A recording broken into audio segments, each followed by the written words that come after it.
Welcome again to the NPTEL course on storage systems.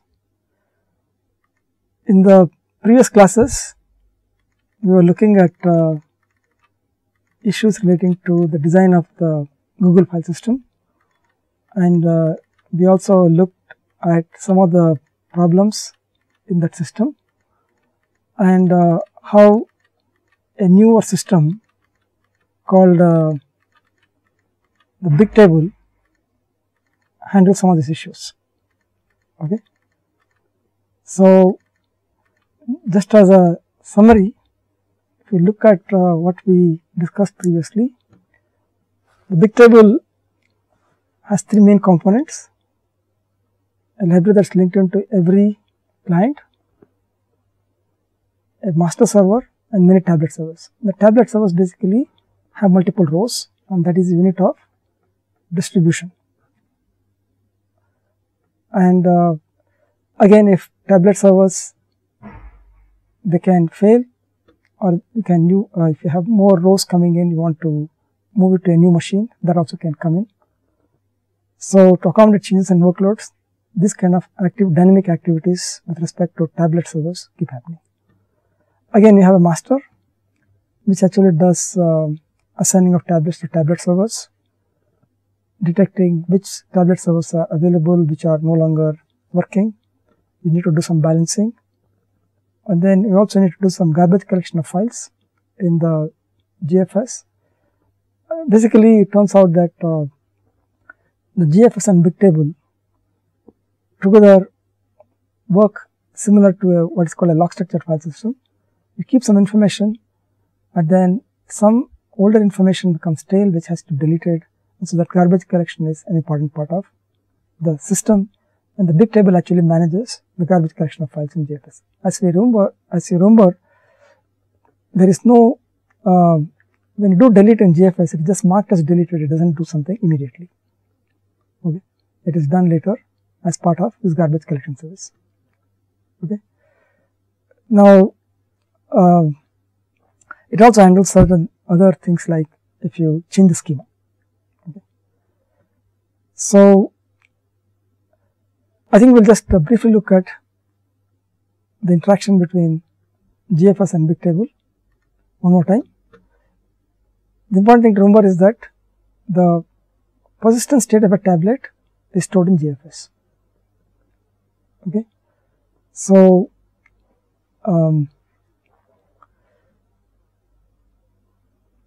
basically when writes come in, you commit to a commit log,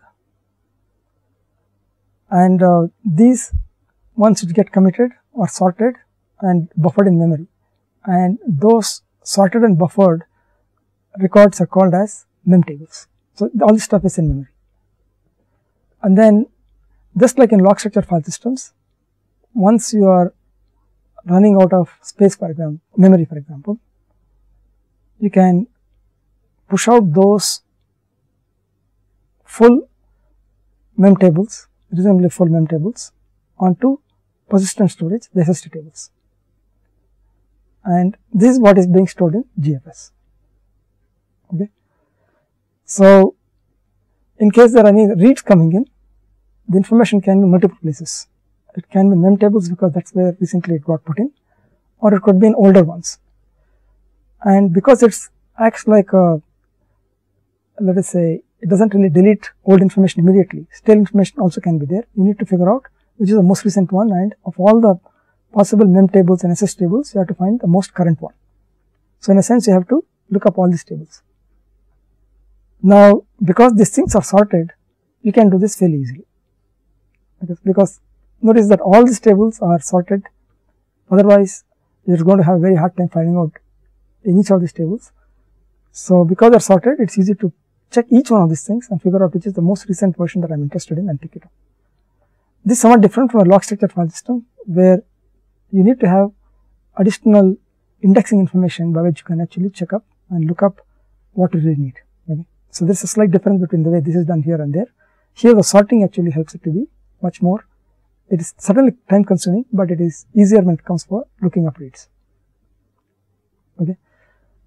Again, if there are any failures, the persistent state is sitting in the GFS. Basically, I have to read the tablet, and then basically the tablet server has to read its metadata, which is basically a set of those updates stored in SS tables, basically the ones which have been made persistent. You have to read all those things into memory, and you also have a set of redo points. Basically, these are the points where basically the commit logs tell you that this contains data for the tablet. Okay. So, and these data read into memory, and you have to basically reconstruct the mem table, because I told you the mem table is the thing which keeps the current set of recently committed ones. Okay. And then you can continue from here. Okay. So, this is how the system has been set up. There is an interaction between GFS and Bigtable. GFS actually worries mostly about things like how to store it efficiently in 64 megabyte chunks, for example, and it also worries about reliability. It worries about how updates are done.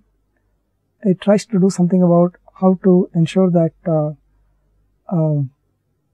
atomic appends take place. So, those are the kind of stuff that GFS worries about. Bigtable, on the other hand, tries to be more closer to the application, and it tries to figure out how to make record structures available to the application. Okay. And so, you buffer multiple records as things are coming in some kind of a log structured manner, and keep pushing it out to GFS once you have certain amount of size. Okay. So, this is how the interaction, that's how the GFS and Bigtable have been designed. It's an example of what you might call as a cross-layer design. Okay. Each party tries to do certain things, but you try to ensure that the right set of functionalities are the different layers. Okay. So, that is the idea, and GFS came first, and it was designed for handling mostly web search and crawling of data. And the Bigtable came in because a lot of people are doing other things also with it, and you need an easier way to interact with this GFS system. So, it is slightly closer to application level design. So,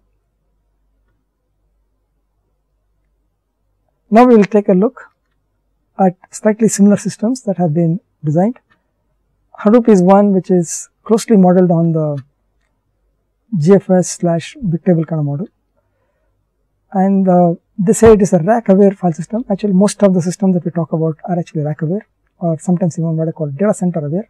They exactly know whether,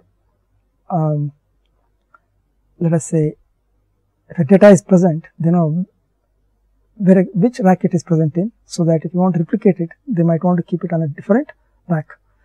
Or it can also be, if you want to do geographic distribution, they also ensure that it can be replicated in places which are quite far away from the one of the data centers we are talking about. So, the same data can be in multiple data centers which are distributed located. Okay. And this is an important issue because the latency and bandwidth aspects are closely correlated with whether it is within a rack or across racks within a data center or geographically distributed. Okay. So, essentially all these file systems are that, but Hadoop also makes explicitly the claim that it's a rack-aware file system, just like also I think Cassandra and other kinds of systems also. Okay. And basically the idea is to make sure that the work whatever is being done is actually closer to where the data is there. If it is not that, try to be near the rack, same rack, near switch, so that you try to reduce backbone traffic. Again, HDFS also stores large files just as GFS does, and this is also 64 megabyte chunks. Okay. Similar to GFS, they also do reliability by replicating data across multiple hosts. They don't use RAID storage on hosts, okay, because they find it expensive and not giving as much reliability as if you were to distribute across multiple nodes. Basically, even if you have RAID storage, if the machine dies, then you don't have access to the data. So that's why RAID storage is not similar to again GFS. And above that, there are all these other closer to application level entities like map reduce engines, etc. And some other entities like job tracker, which is doing the scheduling part, which is worrying about scheduling. Okay. So this is an open source system compared to GFS, and so it's being widely used, and quite a bit of recent infrastructure from other major companies also use HDFS. Okay. So there are a lot of differences between this and GFS, but I just wanted to point out that there is a lot of similarity also with respect to the kind of GFS kind of design we discussed. We'll also look at briefly look at another design. Yahoo has come up with some system called Peanuts, which is a large distributed, geographically distributed data serving system for web applications. So basically, what they are trying to look for is how to support workloads mostly of queries that read and write single records or small groups of records. So, and not for complex queries. Again, because if the workloads are mostly dealing with single records or small groups of records, then it is slightly easier to manage consistency also. Okay, because notice that GFS and other systems usually provide atomicity for only a single rows. Okay. So if it is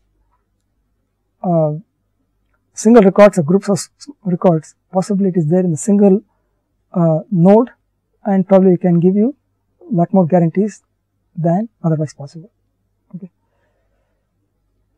The data in this particular system is organized as hashed or ordered tables. Again, we will talk about this hashing soon. This is another different model of storing data, and we briefly looked into it some time back, but I think I will look at it in some additional detail with respect to what is called consistent hashing. We will look at that part of it soon. Okay. And the most important thing that they are trying to do is to design it for low latency for large numbers of concurrent requests, including updates and queries. So because of this, anything that is high latency, they usually do it asynchronously. Okay. And other thing they do is they want to support a system by which if you are modifying any records, you can actually have a master for it, so that it becomes a local operation for you when you update those things. Okay. So essentially, you can cache it and update it. In some sense, it's something like a session semantics. Okay. You copy it, keep it with you, update it as much as you want, and then put it out back. Okay. So you want to do as many local operations as far as possible. Okay. Other thing that this system does is give you per record consistency guarantees. All replicas of a given record apply all updates to the record in the same order. Okay. So we will look at this a bit more. Basically, you notice that in GFS etc. also, you will find that the updates happen in decided by the master. Only thing is that different, let us say, when a master does one particular set of ordering of updates, if it fails, the new master can do it in different order. So there are some issues with respect to the kind of updates that are present in, if you are doing, for example, appends, right? You will find that they can be in different orders on different machines. Okay. So what is attempted here is to give additional control to the application, so that you can say that with respect to a record, at least all replicas of a given record apply all the updates to the record in the same order. Okay. So you want to now, instead of doing it at the slightly higher levels, you want to do it at slightly record level, and similar to what is given in Bigtable with respect to rows. Okay. For example, they have something called timeline consistency model. So, the basic idea is a particular object has a timeline. In a sense, it has got, for example, it got read here, it got modified here, etc. Okay. There are various versions of the object available. So, reads are served using a local copy, but this may be stale with respect to the more current version somewhere else. But the application API can specifically ask for a particular version or any version greater than a particular number. For example, I can say, give me the most current version, or better than, sorry, I want a version which is more than the 5th version. Okay.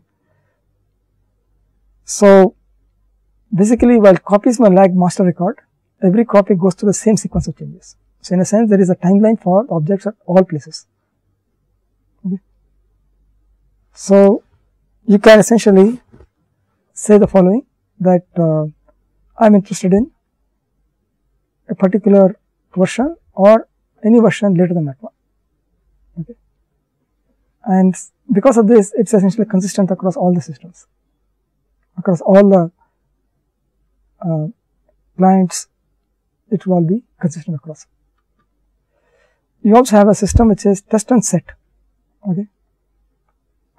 Writes. You can essentially say what is the current version, and if it is this current version, I will allow the write to go through, otherwise I will not go. It will become no op. Okay.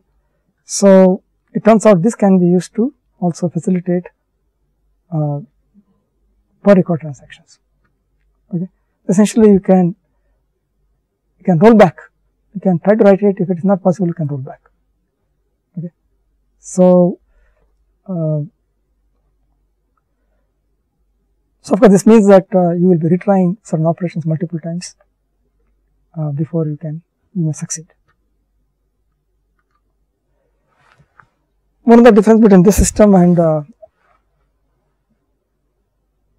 previous systems we looked at is that they say they use what is called a guaranteed message delivery service rather than a persistent one. You notice that in the case of GFS and Bigtable, we had certain logs, and the primary kept those logs, and then you had to use that for recovery, etc. Okay. Here, they are depending on a guaranteed message delivery service. So, there are various methods by which certain messages can be delivered and guaranteed that they actually were delivered, and they use this kind of systems. For example, they use something called publish subscribe message system. That is what is used. Okay. So, other thing that they have done is provide support for what you call triggers.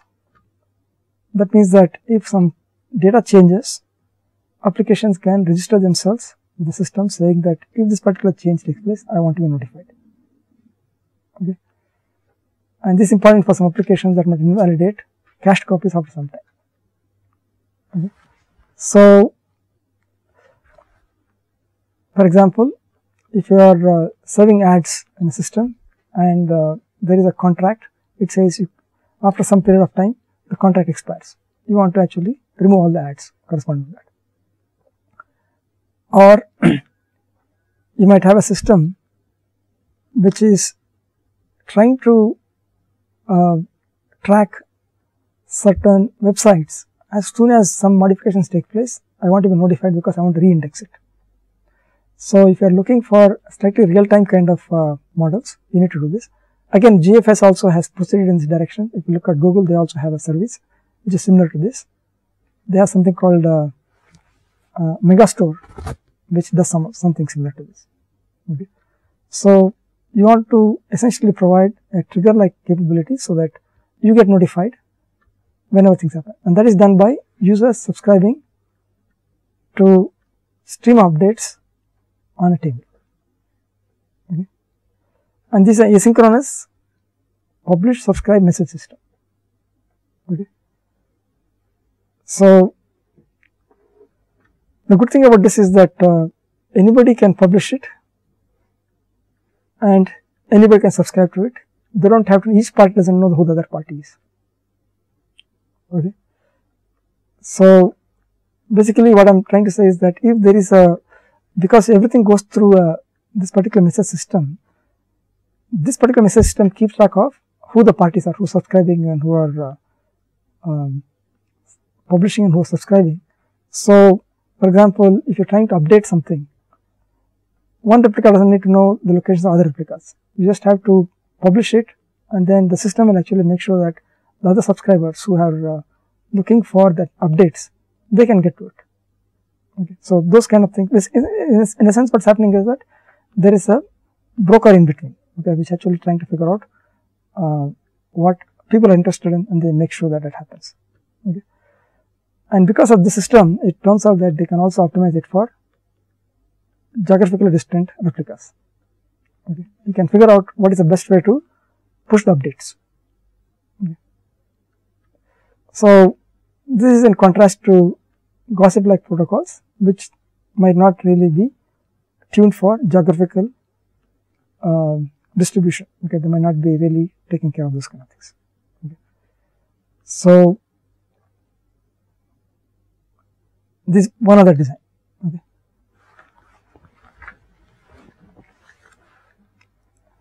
Again, we will quickly look at another design, which is the Windows Azure model.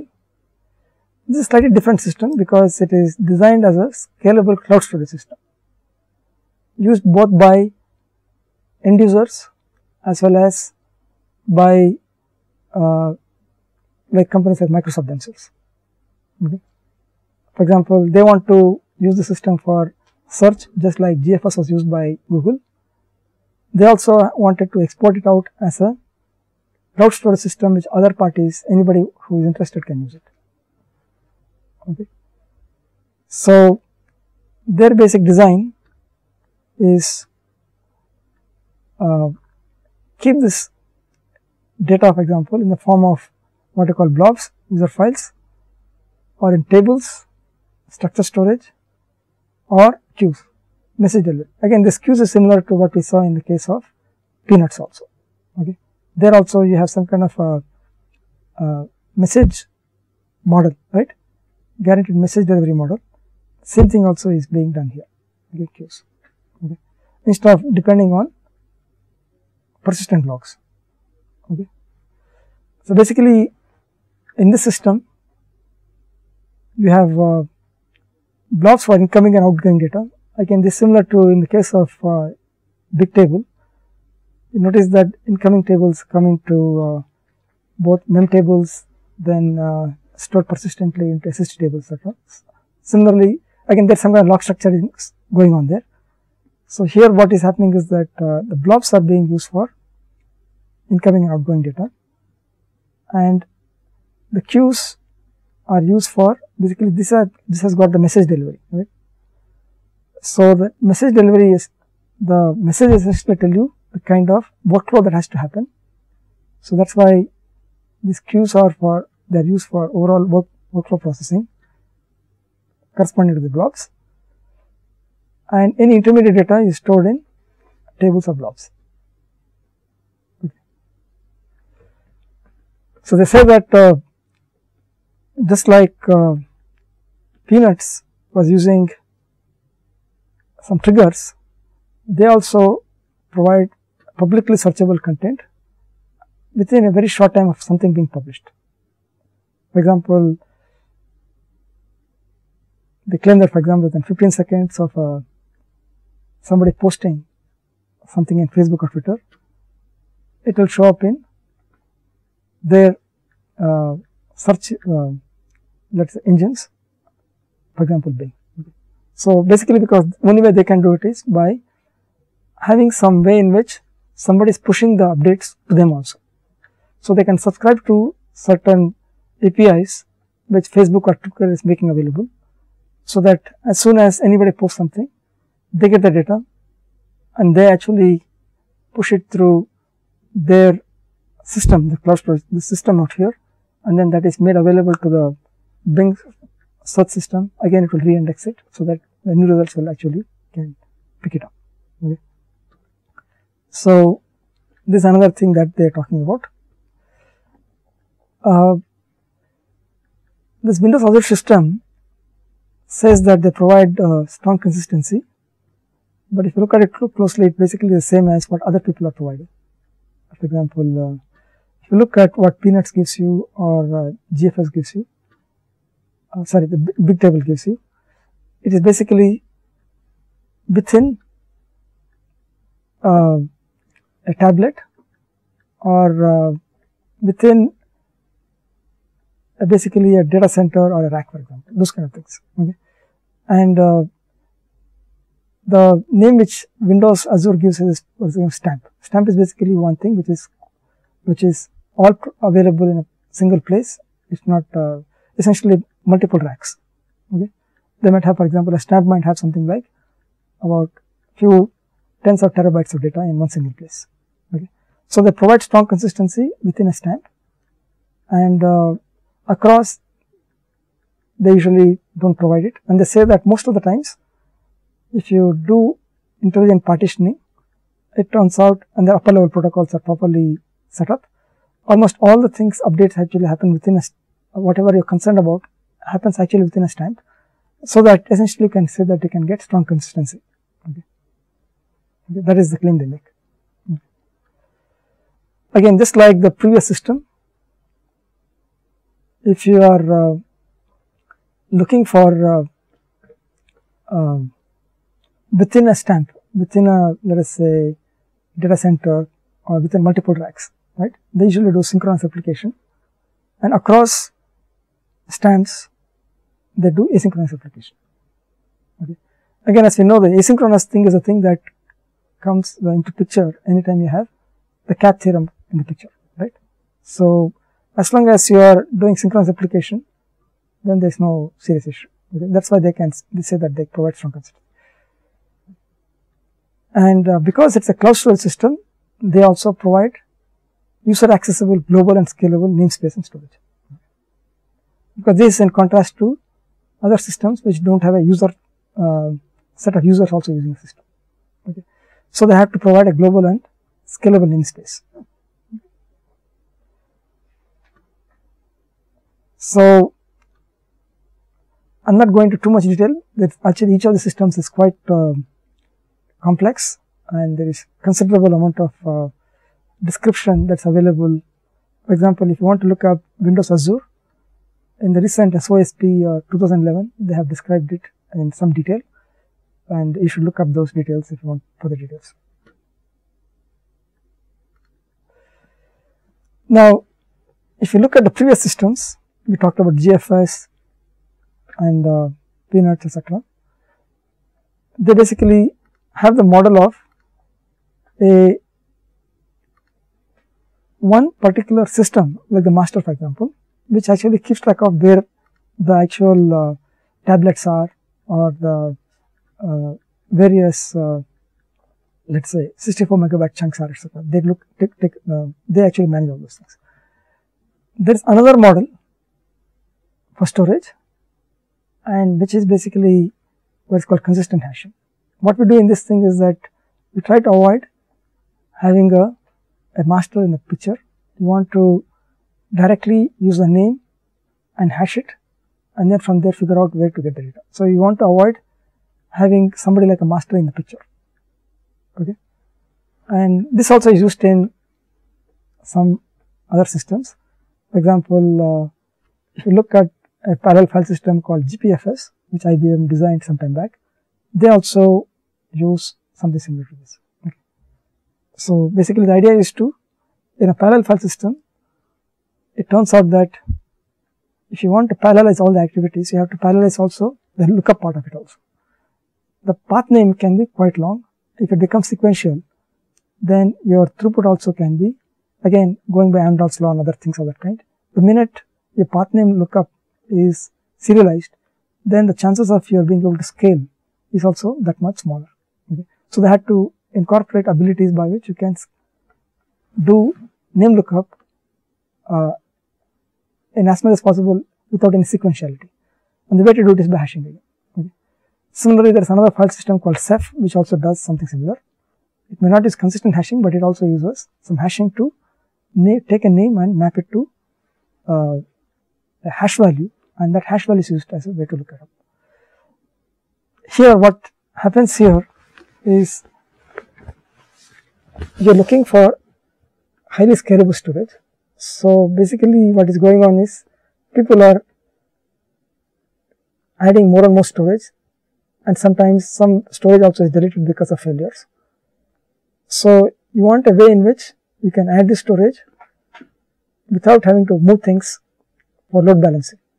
Notice that in the case of GFS and other kinds of models, there is an explicit load balancer, okay, which actually has to move things around, okay, which is done in the background, but it is an issue. Okay, it can actually cost you quite a bit of stuff, okay, in terms of time and energy. Okay. So here the idea is to find a way in which you are somewhat resilient to additions and deletions. That's the basic idea here. Okay. So here the basic model is the following. Okay. You have various objects in the system and you have various devices storing objects. You basically hash both objects and devices using the same hash function. Map each object to a point on the edge of a circle. So basically you have some kind of circle on which all these things are residing, and you map it to various points on the circle. You can either call it a point or a specific angle, either one is fine. Okay. So you map these objects the other way, you also map each device to become storage buckets. For example, we talked about S3, which has a notion of something called storage bucket. You map those storage buckets also onto a series of points on the circle. Okay. Now the object is stored by selecting the closest mapped device on the circle.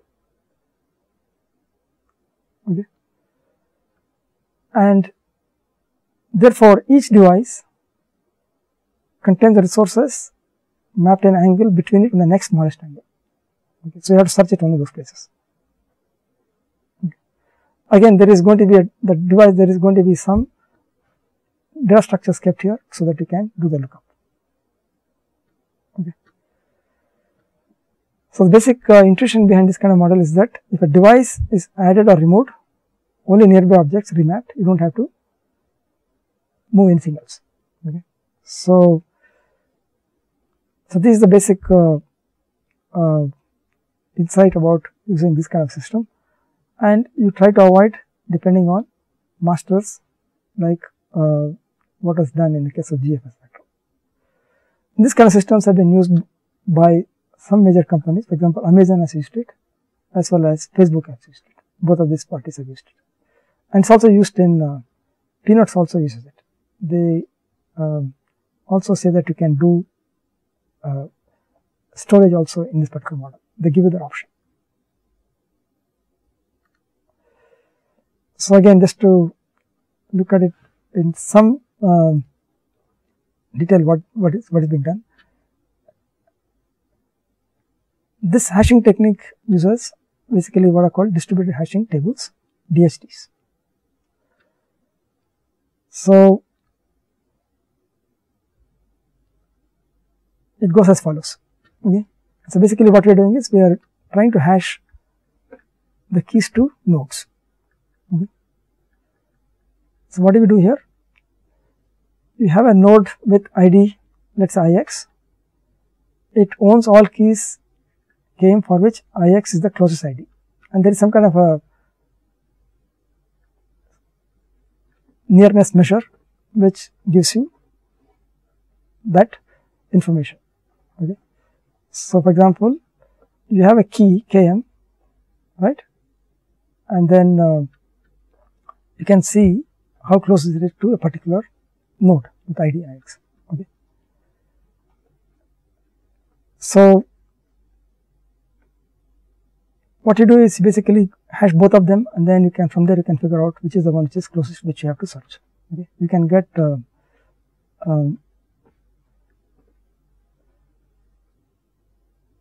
and that closeness is going to be given by some measure. Okay.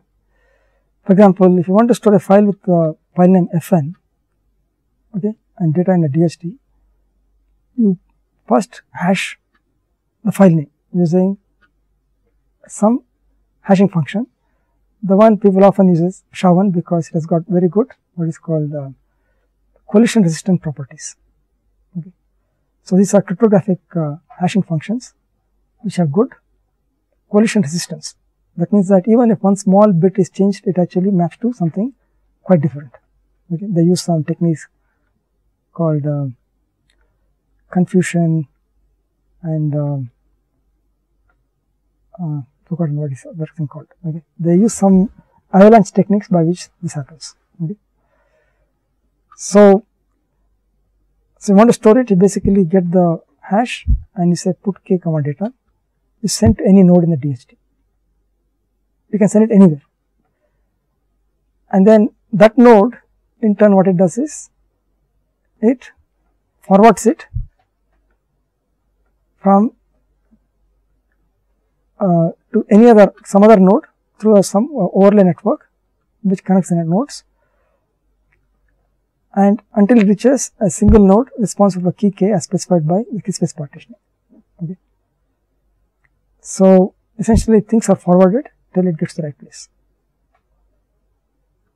So that's where it is stored, and then if you want to get it, you basically send this get, again take the file name and then compute the key and ask for it to get it, and any node can be given to any node, and then it is actually again forwarded, and then it is picked up from wherever it is, and then it is come through the overlay network and it comes back to the client.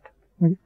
So this is roughly the model of distributed hash tables, and as I mentioned, this is what is used by some of these major companies, okay, for storing large amounts of data, so that you don't have to keep on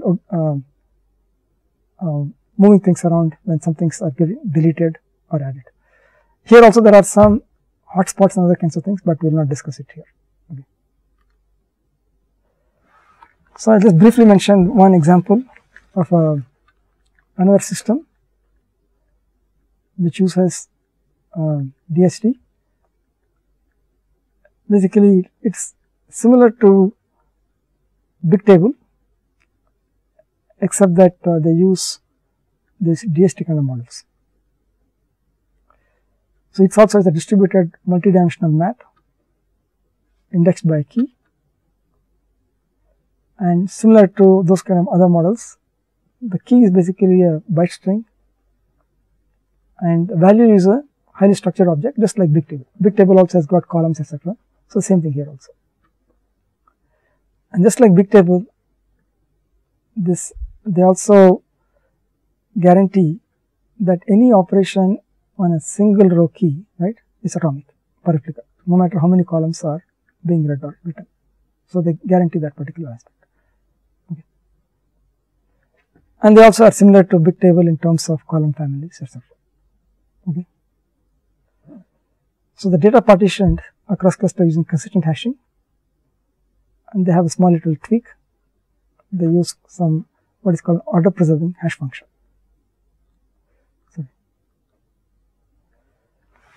So the API is quite simple. Again, we are not going to too much into detail.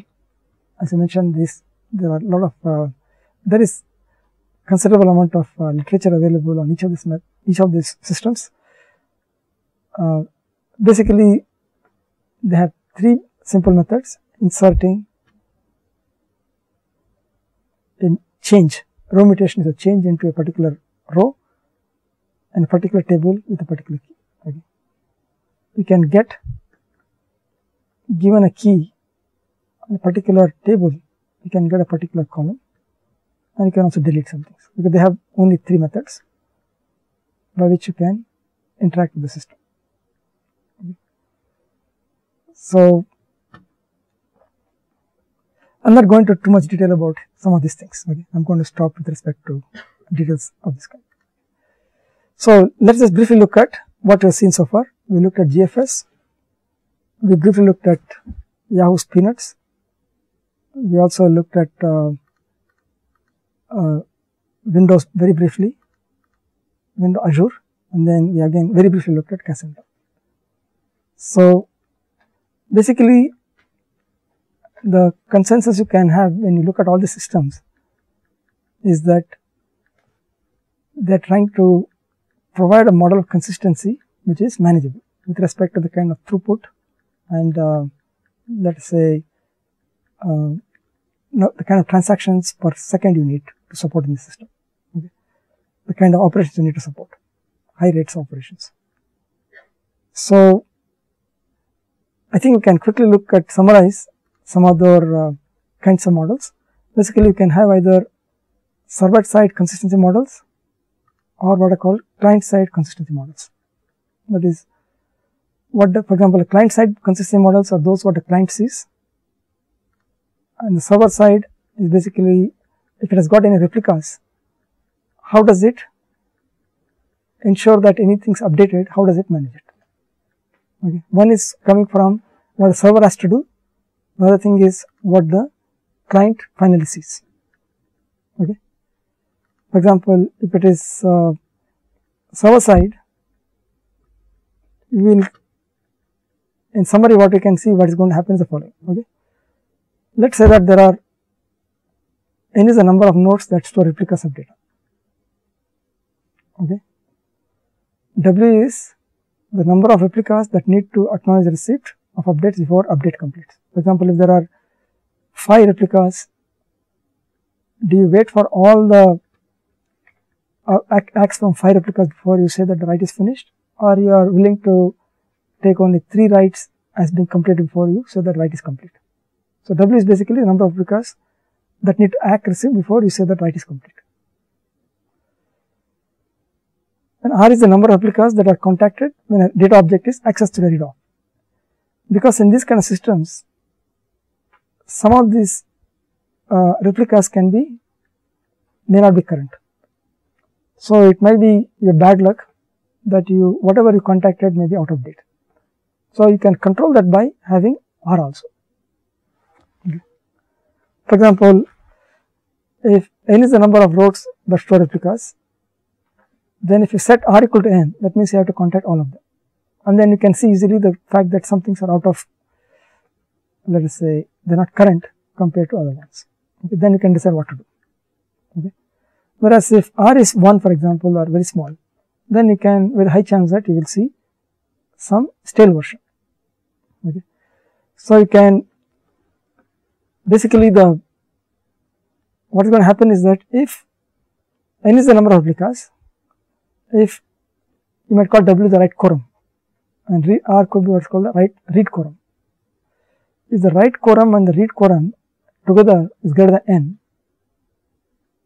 that means that there is some overlapping thing between the write set and the read set. Okay.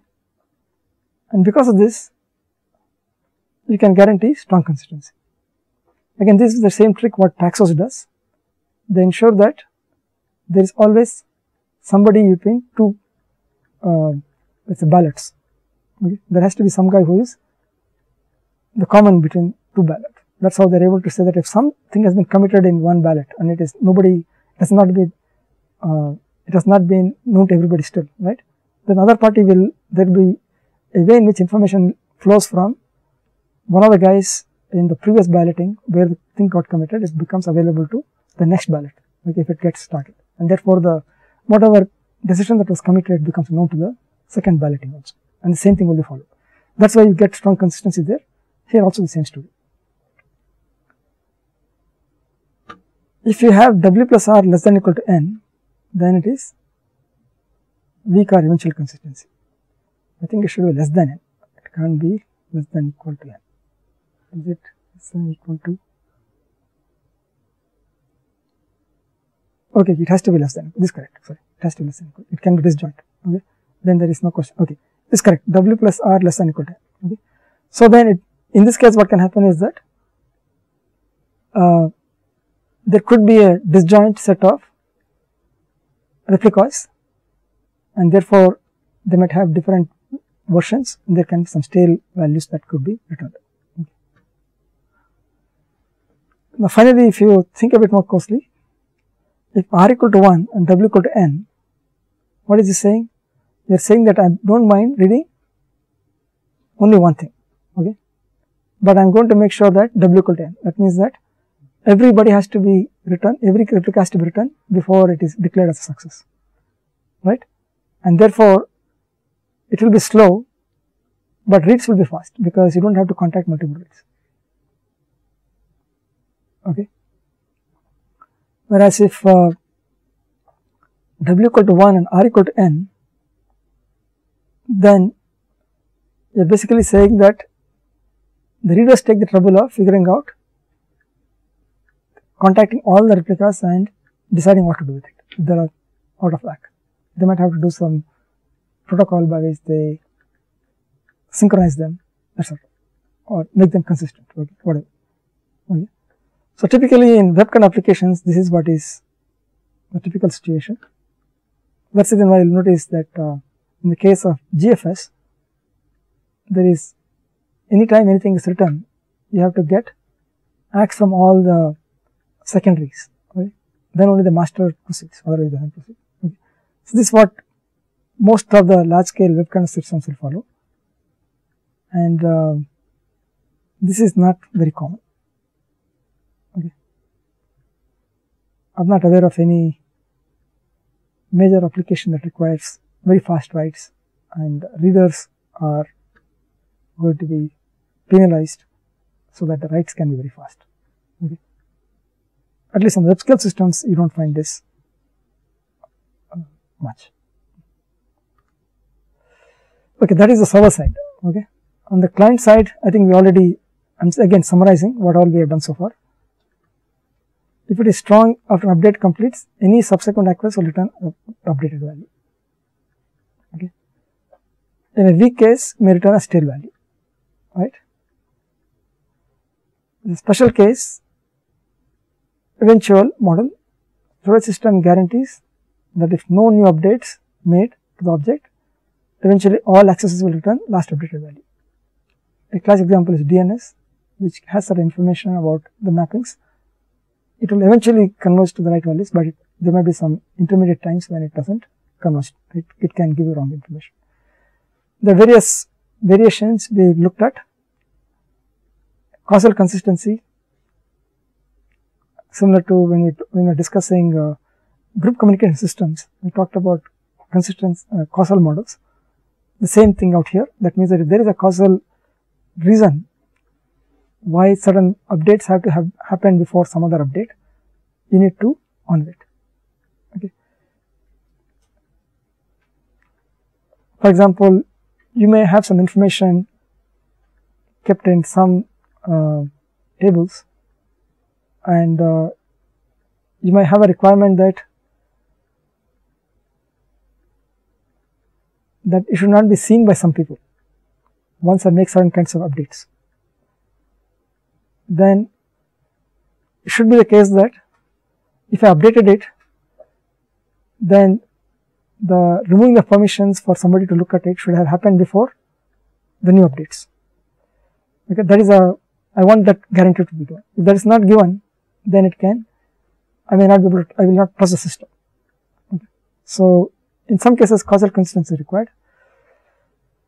Read your writes consistency basically means you can cache your stuff. You can keep updating your own copy, and then anytime you read, you get back your copy. Okay. Whatever you write, but it's not synchronized with the rest of it. Okay. This also in architecture world called processor consistency. Okay. Basically, in a processor, you have something called write buffer. You keep on writing to it. Whenever you read it, it actually looks at the write buffer and gives you the most recent version. But it may not be consistent with other parties who have cached it, they are also writing there. Other model is session consistency. Basically, this is closer to what many file systems provide.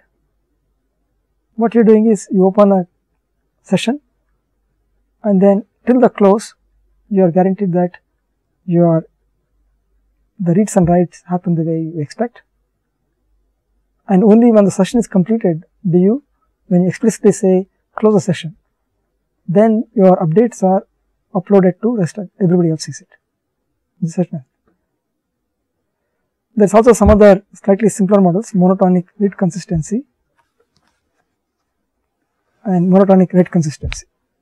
Okay. In monotonic read consistency, basically if you read it multiple times, they're all in a sense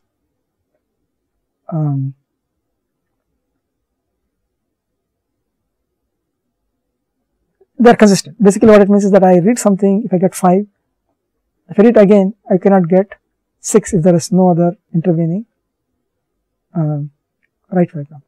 And this can happen, this may be violated in internet kind of scale systems. For example, you read a score of a cricket match, once it says it is some number 320, next time you read it can become 350. Okay. So that's because you are getting updates from multiple different paths, and that will not have monotonic read consistency. Okay. There's also monotonic write consistency. So basically what it means is that if you write something, A for example, and you write B later, then the value of A is seen by everybody before you see the value of B by anybody. Okay. In a sense, you are essentially ensuring that there's some kind of barrier between each write. You first read A first completely, then only you write B. Okay.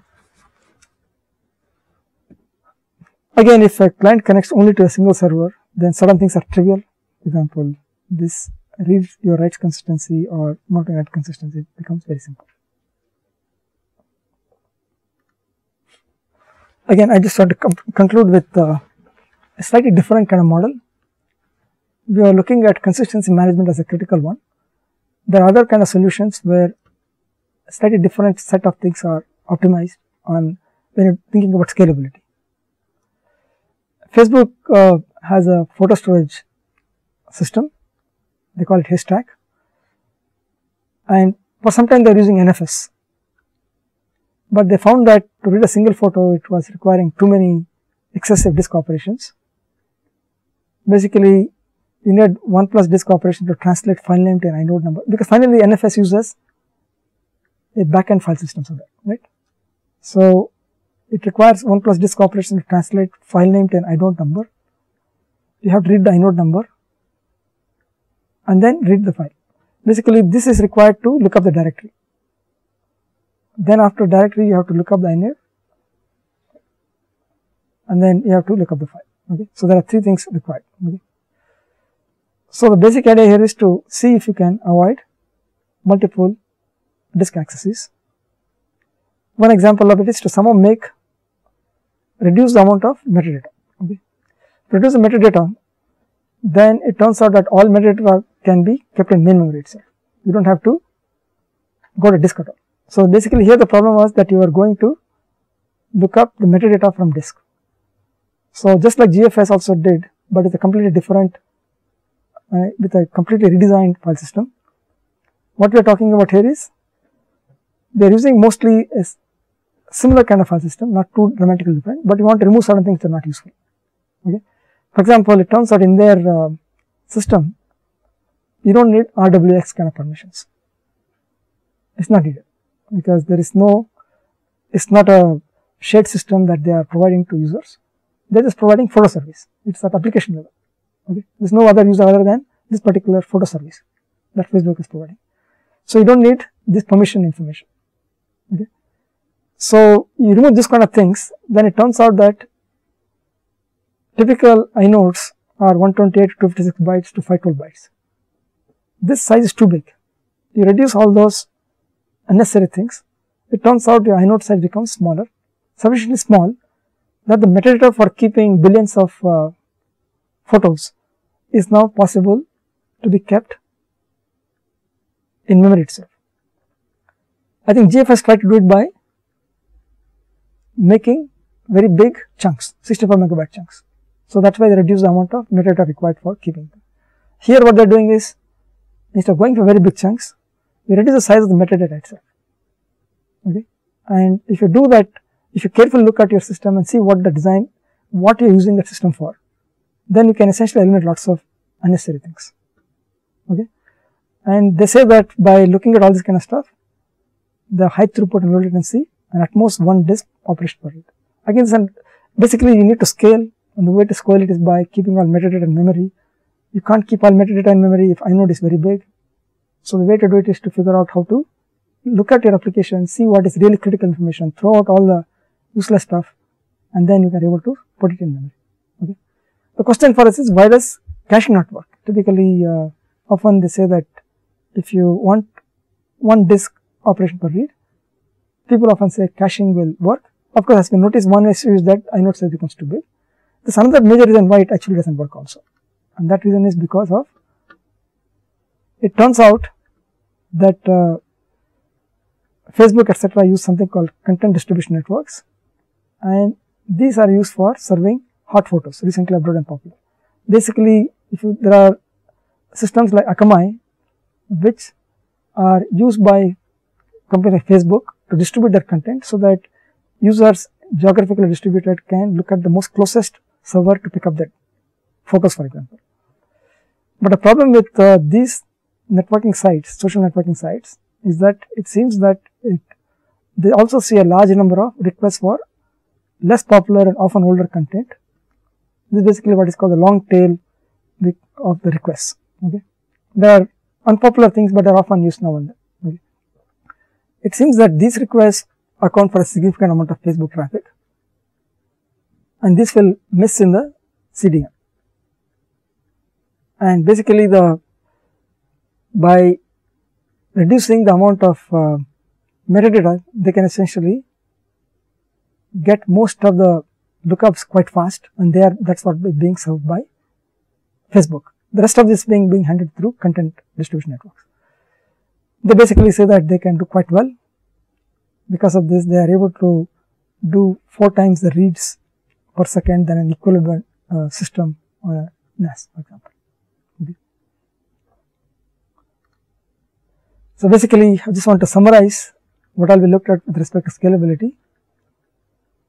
So essentially, scalability is a critical issue for web scale kind of systems. You really have to systematically look into cross-layer designs. These cross-layer designs are complicated, basically because instead of the time-tested layering principles, you are going to throw them away and do something new. And typically that means that it requires a lot more careful attention to details. And that's one part of the thing. We saw it how consistency has been taken as one area to do cross-layer optimizations. The other thing that we looked at also was to take care of inode, how to design inodes again. Other issue is handling failures, very important, and because distribution of data is a necessity, and you also have to coordinate updates, that also is critical.